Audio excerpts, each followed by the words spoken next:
The road to Hollow Manor twisted like a black serpent through the dead trees. It was near dusk.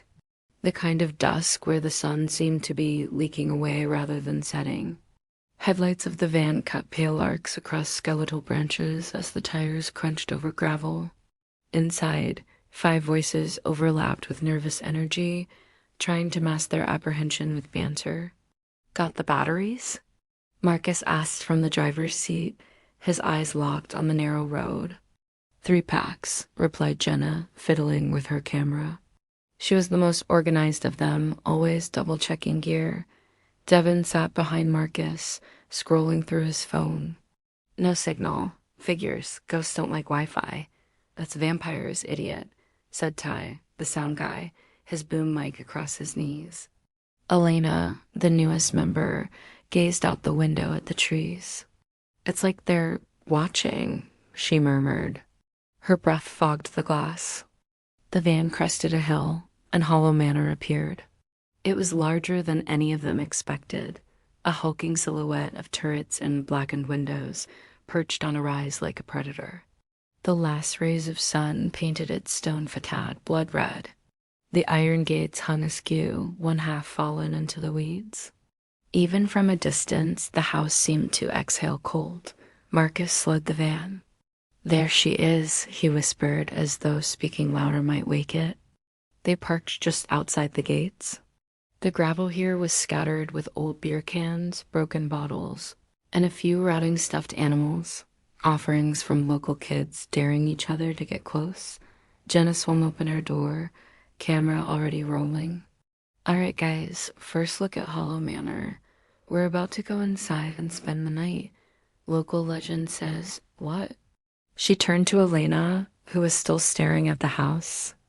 Elena's eyes were wide. "I thought I saw someone in the window." They all glanced up.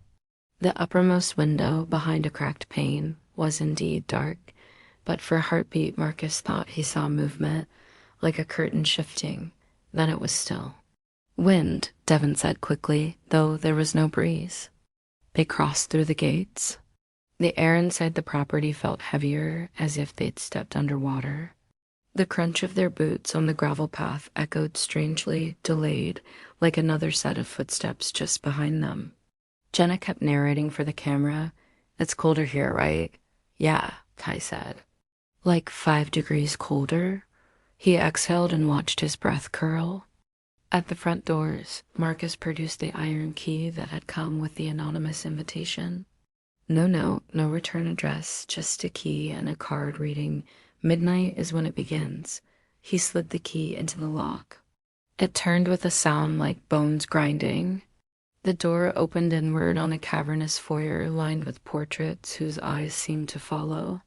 Dust motes hung in the air like suspended ash.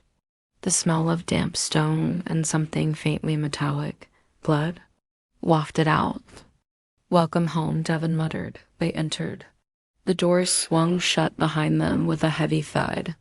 Inside, their flashlights cast narrow beams across cracked marble floors.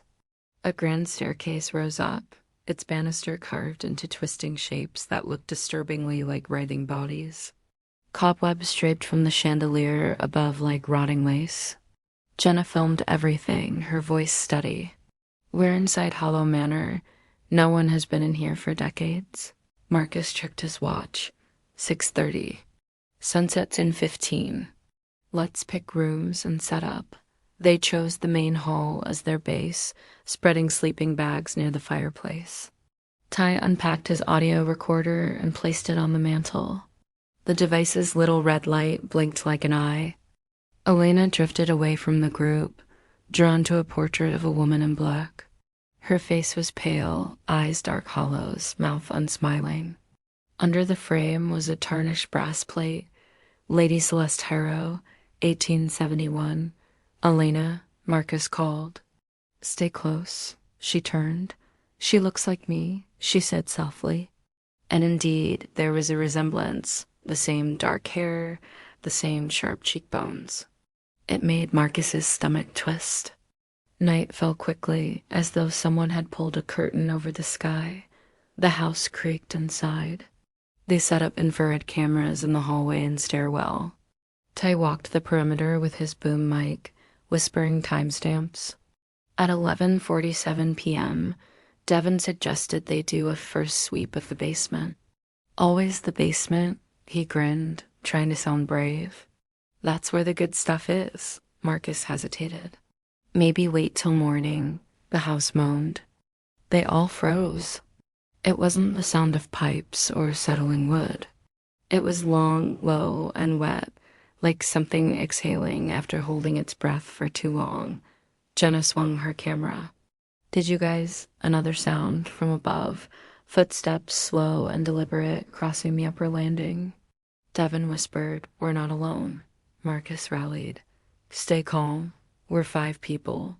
Probably just an animal." But the footsteps stopped directly above them. Silence pressed down. Then 3 sharp knocks from the ceiling. Knock, knock, knock. Elena gasped, clutching her throat. "It knows we're here," she said. Ty's recorder began to hiss with static, though none of their devices were on. The red light blinked faster. Jenna whispered to the camera, "We're hearing noises upstairs." Going to investigate, they climbed the staircase, each step groaning. Their flashlights swept over faded wallpaper patterned with thorny vines. At the top, the hallway stretched long and narrow, doors lining either side. The air here smelled sweeter, cloying, like decaying flowers. Halfway down the hall, a door stood open, darkness yawning inside. Marcus gestured. "Stay behind me." He pushed the door wider. It was a bedroom. Moonlight through cracked shutters illuminated a 4-poster bed draped in moldy curtains. On the bed lay an antique doll, porcelain face cracked, one glass eye missing. Its tiny hands were clasped over its chest. Elena whispered, "It's waiting." Suddenly, the doll's head turned toward them. They all screamed. Marcus slammed the door, heart hammering. When he opened it again a second later, the bed was empty. The doll was gone. Down the hall, a child's laughter echoed, soft, high-pitched, receding. Devin backed up. "Nope, nope, nope, nope." Jenna kept filming, tears streaking her face. "This is real. This is real." From the staircase behind them came a new sound, the front door opening and closing. But they'd locked it. Footsteps began ascending slowly, something heavy dragging behind. Marcus hissed everyone back to the main hall. Now. They retreated, flashlights flickering. Elena stumbled and fell. When Marcus pulled her up, her hands were icy. "I saw her," Elena whispered. "Lady Celeste." She said my name. They reached the top of the stairs and froze. The main hall below was no longer empty. A tall, thin figure stood in the doorway, silhouetted against darkness. It was too tall, its limbs too long, head tilted at an unnatural angle. In one hand it held the porcelain doll. Ty's mic picked up a whisper, not from any mouth, but from the air itself. "Midnight is when it begins." Marcus looked at his watch. 11:59 p.m., the lights went out.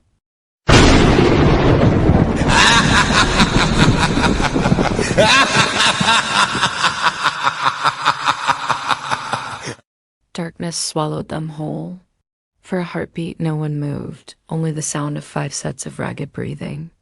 The beams of their flashlights had gone dead at once, as if the darkness itself had eaten the batteries. Even the little red eye of Ty's recorder had gone dark. "Stay together," Marcus whispered. His own voice sounded muffled, as though coming from underwater. "Phones. Use your phones." They fumbled for their pockets. Every screen lit up dim blue, then flickered, filled with static, and died. Somewhere below, the front doors groaned open again. A slow, scraping drag came up the stairs, the sound of nails on stone. Devin broke first. "I'm out," he hissed, turning to run down the hall. "Devin, wait." Jenna reached for him, but he slipped from her grasp and vanished into the dark. They heard his footsteps thudding down the stairs, then a sudden scream, cut short. Silence. Elena began to sob softly. "We shouldn't have come." Shut up, Marcus snapped, more from fear than anger. He grabbed Ty and Jenna by the wrists. We're moving. Stick to the wall. We find another exit. The hallway seemed longer than before, stretching impossibly, each door identical. The sweet smell of decay was stronger now, mixed with the copper tang of blood.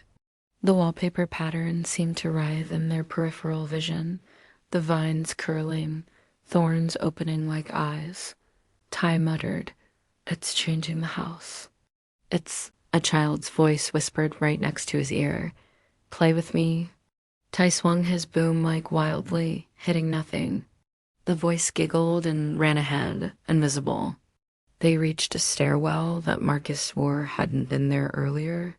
It spiraled downward into blackness, the railing slick with something wet. But behind them, the hall was closing, doors sealing shut with soft thuds one by one. No choice. They descended. Each step creaked like ribs breaking. The air grew colder and wetter until their breath hung in clouds.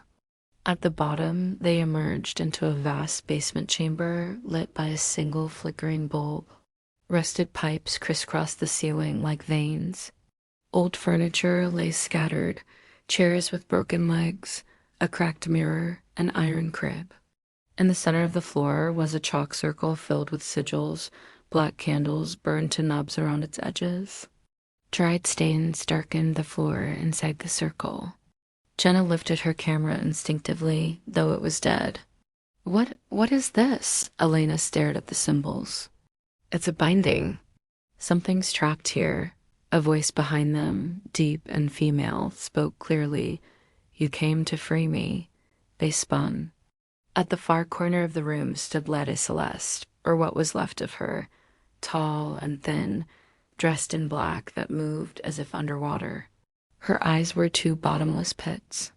Her mouth stretched too wide when she smiled. Elena stepped forward as if in a trance. "She wants me," she whispered. Marcus yanked her back. "No." Celeste glided closer without moving her feet, her hands like claws. "Blood for blood," she hissed. "The house must eat." The chalk circle pulsed faintly. A crack split through one of the sigils. The candles guttered. Ty grabbed his audio recorder, slamming the record button, though it wasn't powered. "Why are you here?" he shouted. "What do you want?" Celeste snapped toward him. The voice that came out was many voices at once. "To finish the feast." Suddenly, Devon's scream echoed from the darkness above, long and distant. Something wet splattered onto the basement stairs, a single drop of blood. Jenna clutched Marcus's arm. "We're next." Celeste tilted her head, listening. "Midnight," she crooned. "It begins." Marcus looked at his watch. 12:07 M. He grabbed a broken chair leg and swung it at the chalk circle, smudging the symbols. The floor trembled. The pipes above rattled. Celeste shrieked, a sound that made their eardrums ache. The bulb exploded, plunging them into black. Hands, cold, many unseen, brushed against their arms and faces, pushing them, guiding them toward the walls. The stone itself seemed to open like a mouth. Jenna screamed as a crack widened under her feet, showing a drop into endless black water. "Upstairs," Marcus bellowed. "Run." They bolted for the stairwell, stumbling, scraping hands along the railing.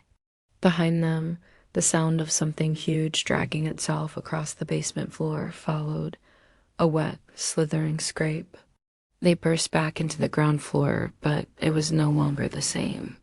The grand hall stretched upward into a cathedral of twisting beams. Portraits had become windows showing scenes of screaming faces pressed against glass. The chandelier swung violently, though no air moved. Ty fell to his knees, clutching his ears. "It's in my head," he whimpered. "It's inside." His mouth opened in a silent scream as black smoke poured from it. He collapsed, twitching. Elena grabbed Marcus. "We have to end the ritual." "It's feeding off us. That circle, if we complete it, maybe it stops." "How?" Marcus barked. She tore a shard of glass from a broken frame and sliced her palm. Blood dripped onto the floor, glowing faintly. It wants blood. We give it mine, willingly. Not as a feast, but as an offering. Jenna stared. You can't.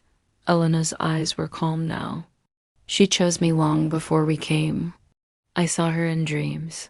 Celeste appeared at the top of the stairs, doll in hand. Yes, child, she purred. Come.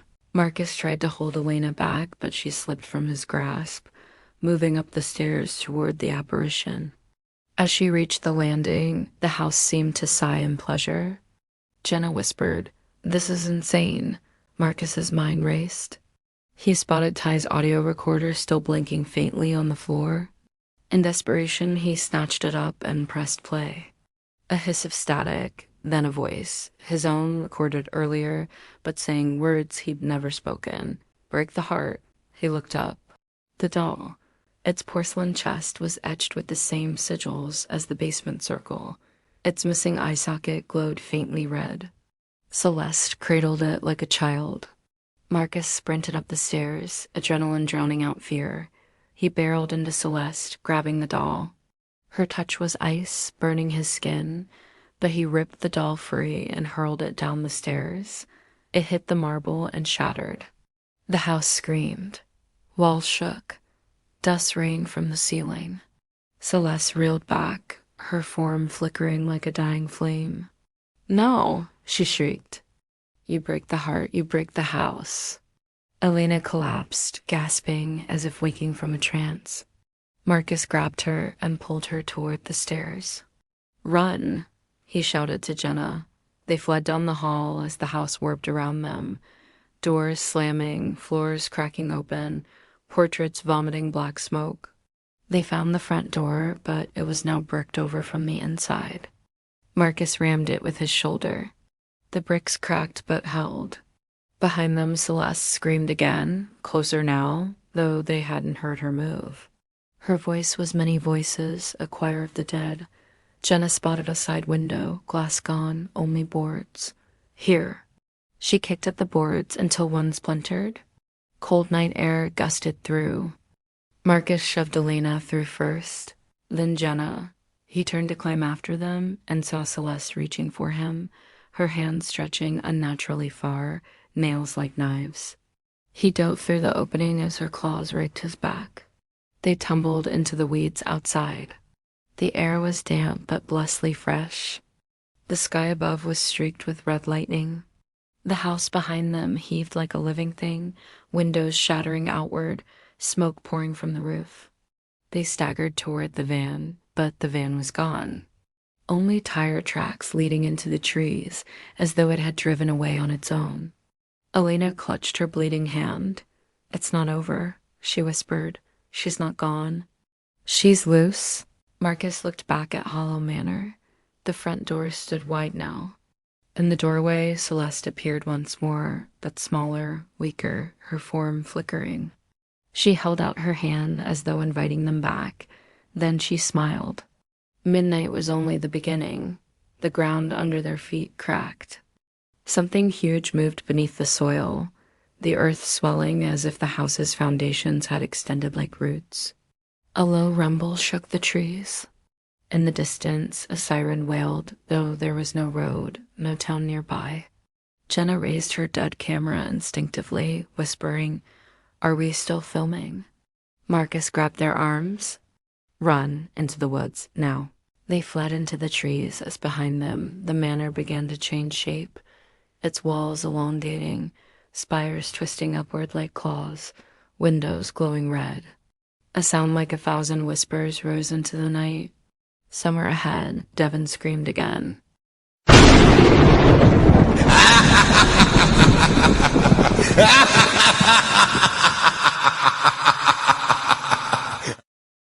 Branches whipped their faces as they ran. The forest was dense, thicker than they remembered when they had driven in hours before. It felt older, as though it had been standing for centuries untouched. Their flashlights were gone, phones dead, yet the trees glimmered faintly from within, veins of pale light under the bark pulsing like a heartbeat. Marcus held Alana's hand, dragging her along. Jenna stumbled behind them, clutching Ty's boom mic like a weapon. Behind them, Hollow Manor groaned. When Marcus risked a glance back, he saw the silhouette of the house rising above the treetops like a black crown. It should have been far away, yet every time he blinked, it seemed closer, its windows glowing like red eyes. "Keep moving," he hissed. "Don't look back." A distant cry rose. Devon again, somewhere deeper in the forest. The sound was thin, weak, echoing strangely, as though the trees themselves were mimicking him. "We have to help him," Elena said, trying to slow. Marcus tightened his grip. "That's not Devon anymore." They burst into a small clearing. In the center stood a crooked wooden sign so old the letters had nearly worn away. Jenna wiped grime from it and read aloud, "Harrow Grounds." The surname sent a shiver through all of them. At the base of the sign lay children's toys half buried in the soil. A tin soldier, a cracked rattle, a porcelain doll's arm. Elena knelt, brushing dirt from the arm. She brought the house here, or maybe... The house grew from here. Jenna scanned the tree line. "We're going in circles." Marcus noticed them, their own footprints, fresh in the soft earth, looping back into the clearing from the other side. "It's keeping us here." From the shadows between trees, figures began to emerge. Not solid people, but outlines of ash, human-shaped but blurred, faces indistinct. They swayed like tall grass, whispering. Ty's recorder, hanging from Marcus's belt, flickered to life without power. A chorus of children's voices spilled out. "Stay, play, stay." Jenna raised the boom mic as if it were a cross. "Get back." She shouted.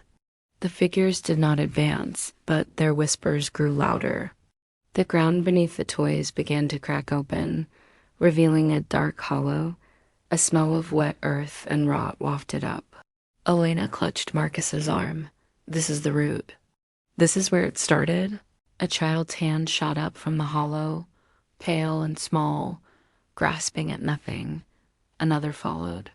Dozens of tiny hands reached from the soil, clawing, opening the earth wider. Marcus pulled them back. "Run!" They darted into the trees again. But the forest shifted around them. Trunks twisted, branches interlocked, forming a tunnel that funneled them forward. The pulsing light in the bark brightened until it cast everything in a sickly glow. Ahead they saw Devon. He stood perfectly still in the path back to them. His clothes were shredded, hair matted with blood. He swayed slightly, like a puppet. "Devon?" Jenna called, voice trembling. He turned. His face was pale, eyes black pits, mouth stretched in a smile too wide for his jaw. When he spoke, it was Solis's voice. "Come home." Then he lunged. Marcus shoved Elena aside, swinging Ty's boom mic like a club. It struck Devon's shoulder, but passed through like mist. Devon's hands, now claws, raked Marcus's arm, leaving trails of ice. Elena screamed, "He's gone, Marcus, he's gone." They fled around him, crashing through undergrowth. Devon's laugh followed them, high and brittle. They emerged onto a narrow path lined with stones. In the center stood an old well covered by a rusted grate. Faint red light glowed from its depths. The air here was freezing. Elena's eyes widened. "This is it." "The heart of the house." Jenna shook her head. "It's just a well." "No," Elena said. "It's the throat." Before Marcus could speak, a low rumble shook the ground. The grate slid aside on its own. From the darkness below rose a sound, not a scream, but a long, slow inhalation. The trees bent inward as though drawn toward the well.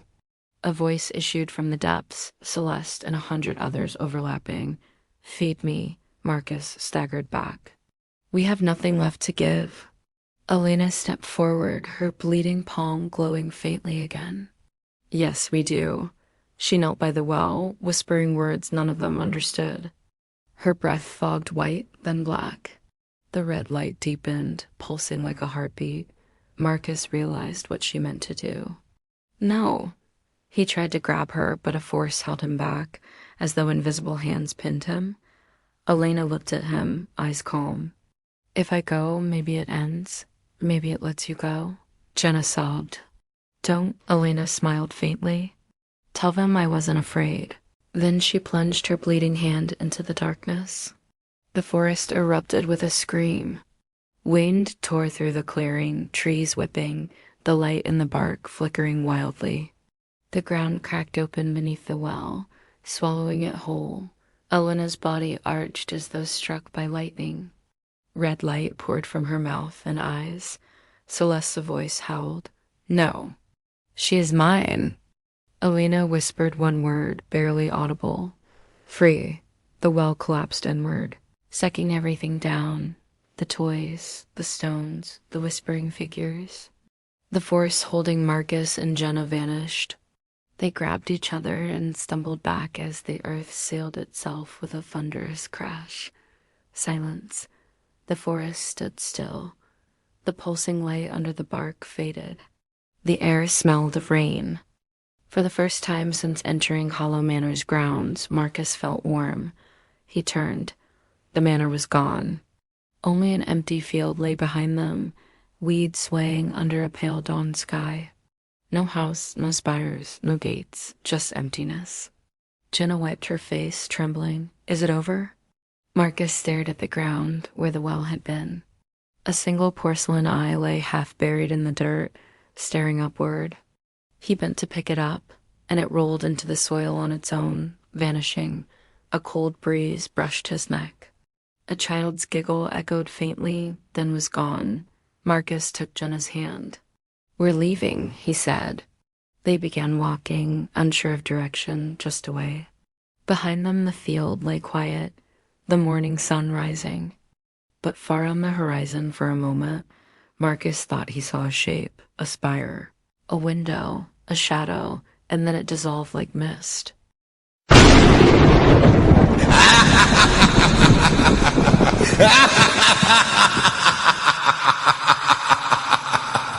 The road back to town should have been an easy walk, but Marcus and Jenna hadn't seen a single signpost or passing car. It was as though the world had forgotten this stretch of countryside existed. The pale sun overhead had the color of old bone, and the wind carried the smell of wet stone, the same scent that had clung to Hollow Manor's foyer. They trudged in silence. Marcus's arm ached where Devon had clawed him. The scratches were red but not bleeding, yet the skin felt cold, as though frost lived under it. Jenna's camera hung from her neck like a dead weight, the lens cracked. Every so often she raised it and pressed the record button out of habit, each time the screen stayed black. An hour passed. The hedgerows on either side of the road were taller than before, branches arching overhead like ribs. Birds called in the distance, but their songs were backwards, notes running in reverse. Marcus tried to ignore it. Do you think it's really gone? Jenna finally asked. I don't know, Marcus said. I keep expecting to turn around and see it behind us. She swallowed. Elena.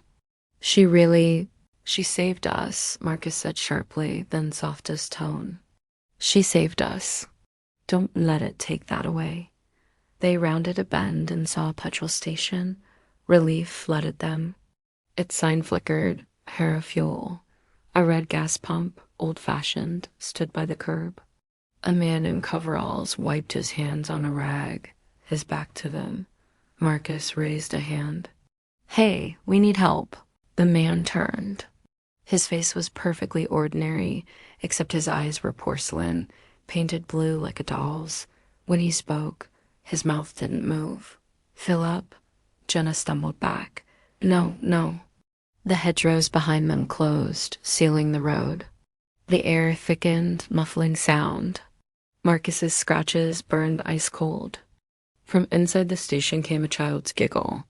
The door swung open by itself, revealing a dark interior lined with shelves of toys instead of snacks. Dolls, tin soldiers, rocking horses, all facing outward, smiling. Jenna whispered, We never left. The man with the doll's eyes tilted his head. Midnight is everywhere, he said. Marcus grabbed Jenna's arm and bolted down the side of the station. crashing through weeds. The air shimmered, the world tilting. They burst through a curtain of branches and found themselves back at the empty field where the manor had been. The ground under their feet trembled. A heartbeat rose from the soil. Jenna fell to her knees. "We can't escape." Marcus scanned the horizon. In the far distance, a spire began to rise, slow and deliberate, as though pushing up from underground. Then another. Windows appeared, glowing faint red. The shape of Hollow Manor rebuilt itself out of mist and soil, brick by brick, like a film played in reverse. From the center of the field, a small figure emerged. A girl of about 10, hair in braids, wearing a Victorian dress. Her face was pale, eyes dark hollows. In her hands, she held the single porcelain eye Marcus had seen earlier. She walked toward them, each step echoing like a drum. Marcus stepped in front of Jenna. "Stay back." The girl stopped a few feet away. When she spoke, it was Elena's voice. "You broke the heart," she said. But the heart grows back. Tears stung Marcus's eyes. "Elena?" The girl smiled faintly. "Not exactly. Pieces of me, pieces of her." "Pieces of the house," Jenna whispered. "What do you want from us?" The girl tilted her head, holding out the porcelain eye. "To watch, to remember, to begin again." She placed the eye on the ground. It rolled toward Marcus's feet and stopped. A crack ran through the soil beneath it, radiating outward like a spider's web. From the crack seeped a thin red mist that smelled of iron. The girl's form flickered. For an instant, Marcus saw Celeste standing there, then Elena, then a faceless child. "Run," the figure whispered, "or stay and build." Marcus grabbed Jenna's hand. They turned and ran as the ground behind them split open. The rising spires of Hollow Manor loomed, windows blinking open like eyes. A sound like thousands of whispering voices rose into the air. They didn't look back. Branches tore at their clothes, the sky darkened, the path ahead shifting. Yet they kept moving until at last they stumbled onto asphalt, a real road, bright yellow lines painted down the middle. In the distance, a car approached, headlights normal, engine humming. Jenna collapsed onto the shoulder, sobbing. Marcus waved frantically. The car slowed and stopped. An elderly woman rolled down the window, eyes human, concerned. "Are you two all right?" she asked. Marcus couldn't speak. Jenna managed a nod. We need to get out of here." The woman unlocked the doors. They climbed in. As the car pulled away, Marcus dared a final glance back. The field was empty. No spires, no mist, just grass waving under a blue morning sky. But on the back seat beside him lay a porcelain doll's arm.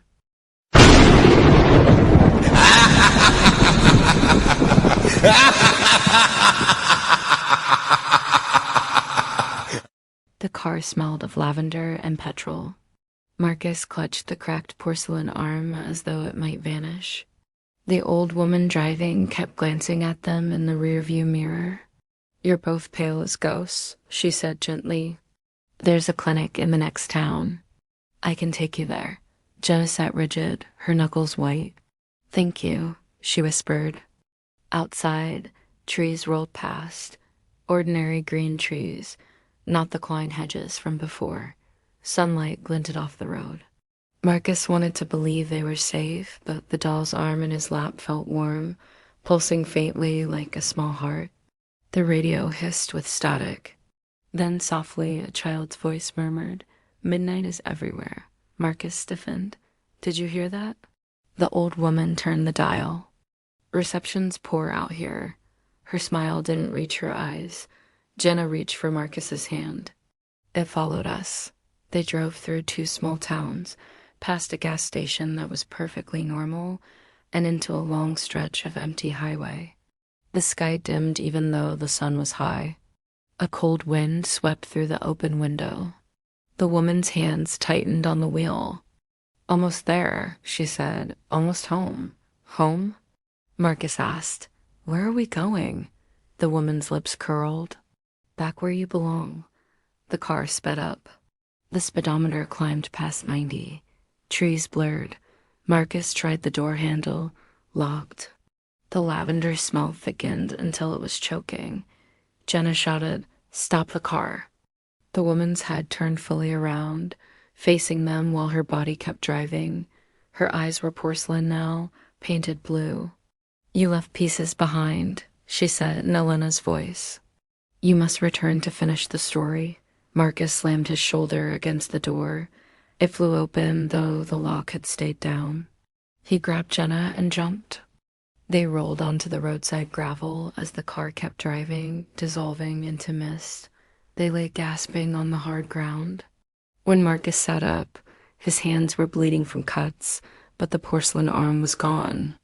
In its place lay a full porcelain doll, tiny, with his own face painted on it.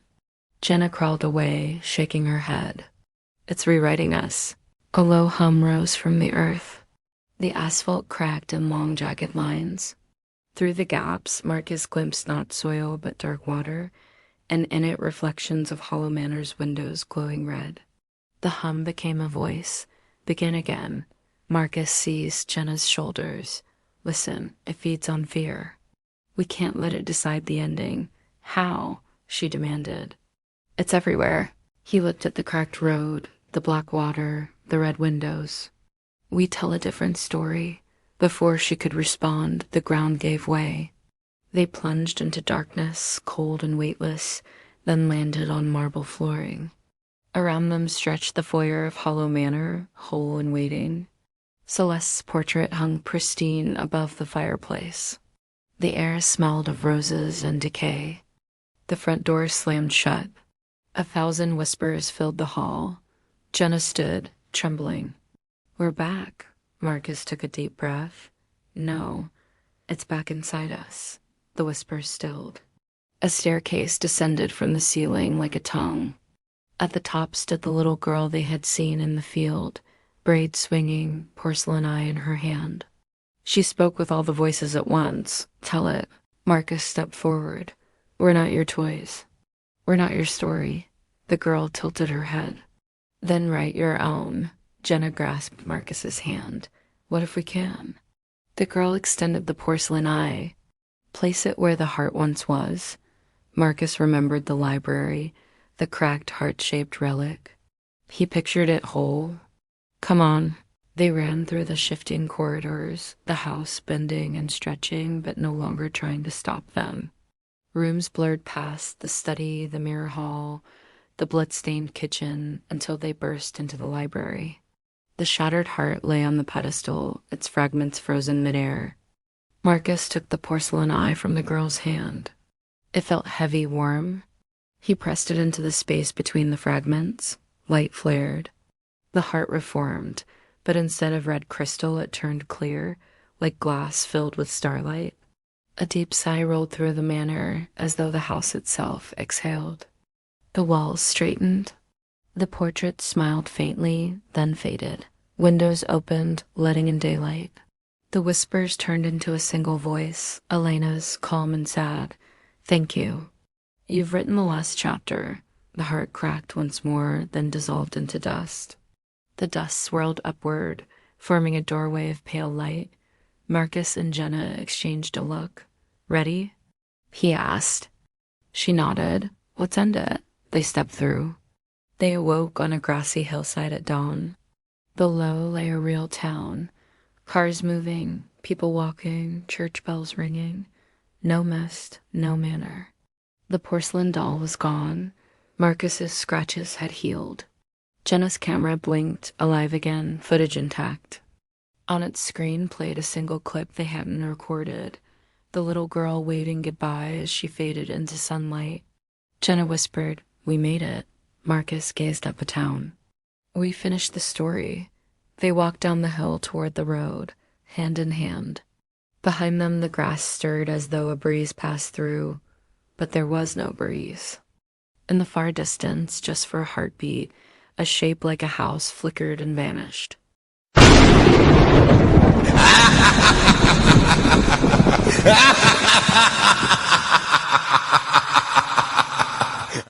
Months later, Marcus uploaded the footage to his channel under the title Midnight at Hollow Manor, The video went viral.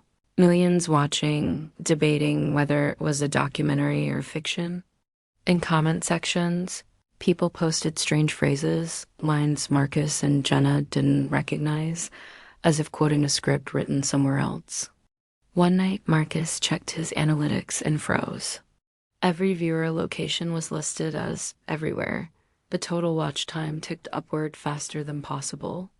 A message popped up on his screen in tiny porcelain blue letters. Begin again. He shut the laptop. Jenna appeared in the doorway holding 2 mugs of tea. Everything okay? He forced a smile. Yeah, just the intranet. But when he glanced at the tea she handed him, the steam curled into the shape of a tiny heart.